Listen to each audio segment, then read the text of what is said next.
Has to be one of the most beautiful books in the Bible.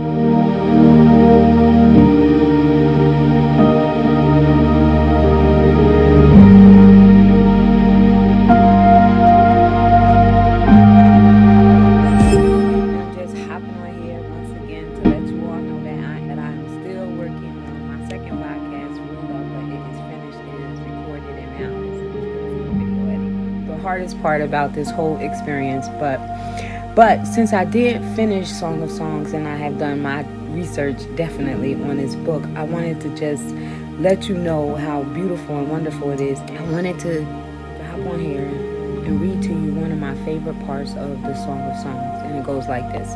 It says, "My beloved is radiant and ruddy, outstanding among 10,000. His hair is pure as gold, his hair is wavy and black as a raven. His eyes are like doves by the water streams, washed in milk, mounted with like jewels. His cheeks are like beds of spice, yielding perfume. His lips are like lilies, dripping with myrrh. His arms are like rods of gold, set with topaz. His body is like polished ivory, decorated with lapis lazuli. His legs are pillars of marble, set on bases of pure gold. His appearance is like Lebanon, a choice of its cedars. His mouth is sweetness itself. It's altogether lovely. This is my beloved. This is my friend, daughters of Jews." When I first read that, I'm like, what does that all mean? I didn't know what it meant, but what I did understand is it transcends, right, any image that you can put in your mind. It transcends anything that you can create with your mind in this image. This is an image of Christ. Is altogether lovely. You know what I realized when I read this scripture is that you cannot at all create an image of this in your mind, and yet you completely understand that this is altogether lovely. This is altogether pure. This is something that is so unimaginable that you cannot at all create an idol of it. Love transcends anything that's physical, because in this, with all of that description, you can't physically imagine anything. Like when I was reading this, like, my beloved is radiant and ruddy, outstanding among 10,000. Like, I don't even understand what that means, but I know that is something that's deeper. It's profound, right? And then she says his head is pure gold, you know, like gold. He is so pure and so true and so fine. He is everything, right? And you get that in this verse. And so, but what this made me think about, like this level or this depth of love, and what's really captured in Song of Songs is deep, is that I remember when I was pregnant with my second son. I'll never forget this.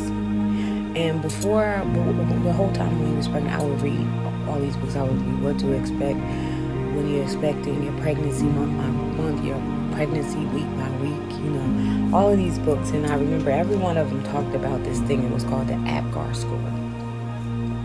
And it was difficult to get a perfect score, and especially for African Americans babies, because of jaundice. So they would not get a perfect Apgar score because of those things. And so I'll never forget, my water broke. And this had to be the smoothest birth ever. My water broke. I think I had to go to the doctor. When I went to the doctor, it was like, well, you're not dilated at all. I really wanted to have it natural, but they was like, we can get you up out of here in an hour. I'm like, let's do it. So anyway, they go and they pull them out, and I'll never forget. It just seemed like everything was happening, going on. You know, they're rushing around, getting this, saying this, doing this, and the nurse grabs the baby when he comes out. She grabs the baby, she takes him in the eye, she places him on the scale, and then she comes back, and the doctor said, "What's the Apgar score?" And she said 9. He's perfect.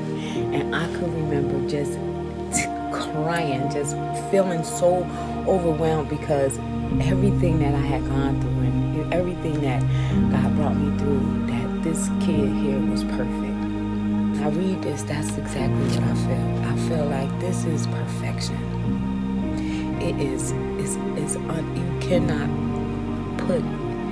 You can't create an image for that which is perfect. That's one of my favorite scriptures. And the second one of my favorite scriptures is, I remember where read it. I have a mental note of it. And I think it is here. It is. It is. It says, see, the winter is past, the rains are over and gone. Flowers appear on the earth, the season of singing has come. The cooing of doves is heard in our land. The fig tree forms in early fruit. The blossoming vines spread their fragrance. Arise, darling, my beautiful one, come with me. What I really love about this point is this imagery of how there are going to be good times and there are going to be bad times. You're going to go through rains, you're going to go through storms. But ultimately, in the end, the springtime will come and the flowers will bud. This book is an analogy of a relationship. And I also think this book connects to Adam and Eve in the garden, specifically to Eve and specifically to the punishment that God gave Eve, which was twofold. One was that she would bear children, which was a blessing, but that she would have pain during childbearing. And the second thing was that her desire would be for her husband, right? And that he would rule over her. And I think in a great way, this connects to sexual, intimate relationship that exists between a man and a woman. But more than that, it speaks to the way her desire will be towards the man. And I found that to be definitely with all of the scenes of the vineyards and the fields and the greenery and that type of thing, it draws you. And there's often mention of a garden. So it definitely draws me back to Adam and Eve. And I think this has been missed. And the reason why I think it's been missed is because most of the preachers that I heard preach about this book were men. And they bring their own bias to this text. And so instead of them seeing this book from the viewpoint of the woman, it starts with the Shulamite woman and it ends with the viewpoint of the Shulamite woman. But instead of them seeing the text in that way, they automatically try to interpret this text through the lens of God or the lens of Christ. That's how they approach this text. And I do think that I definitely understand and I see where they're coming from and where they get those things. But I think Song of Songs 4:1 really brings this home for me. It could just be a coincidence, right? It doesn't have to be true. But Song of Songs chapter 4 verse 1, it connects to Genesis. And it says Adam made love to his wife in Genesis 4 verse 1. And in Song of Songs chapter 4 verse 1, we see a demonstration of a man's love for his wife and on their wedding night. And that's what you see in here. And so, and then right after that, after they're married, after everything it seems to be happy and all their friends are happy and gay, there's a chase, there's the woman and her insecurities, and it's a constant desire to have him, not just to have him, but to have him all to herself. That's found in this text. And I think that and where there are a lot of spiritual elements in this text, it starts to break down when you deal with the earthly or the human passions, right? The earthly human passions between the man and the woman. Well, all the books in the Bible are beautiful. Is that this book is interpreted in sort of two ways. And even though I believe that both of those things can be found in this book, right? Because Christ is greater than anything that we can ever imagine, right?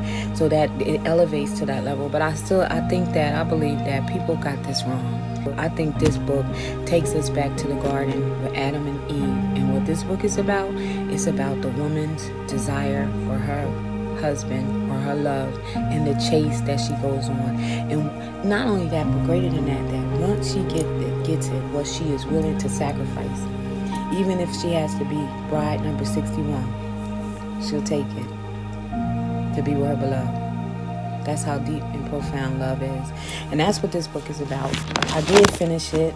I have so much to say about it. I might even have to do it in 2 different podcasts because I'm not sure how long it's going to be. But once I start reading it. But this is really, I hope that you would join me. I thank you for putting up me right now for this couple of minutes I'm about to. Hope that you will like, share, and subscribe to my channel. It's Light Conversations. Even though right now there's just one video up there, but it's a long video. But my second is definitely coming. So I really hope that you tune in then. I hope that you join in on a conversation, maybe make comments, Until next time, peace, love, and many blessings. When I put this up there, it's going to be Friday. So I would say have a wonderful weekend. And